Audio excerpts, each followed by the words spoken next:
G'day and welcome to this how-to tutorial. Today I'm showing you a super quick way to toast slivered almonds in the oven. Spread your slivered almonds in a single even layer on a baking tray. Make sure they're not piled up on top of each other. We're baking at 150 degrees Celsius, which is about 300 degrees Fahrenheit.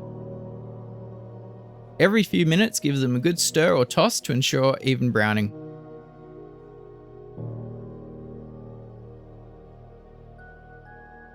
Now they should be a nice golden brown and very fragrant. Remember, they'll continue to toast a bit on the hot tray, so don't overbake them in the oven. Take them out and immediately transfer them to a cool surface like another baking tray or a plate to stop the cooking process. And there you have it, perfectly toasted slivered almonds ready to use in all your favorite recipes. Thank you so much for watching today. Don't forget to like, subscribe and hit the notification bell for more delicious recipes.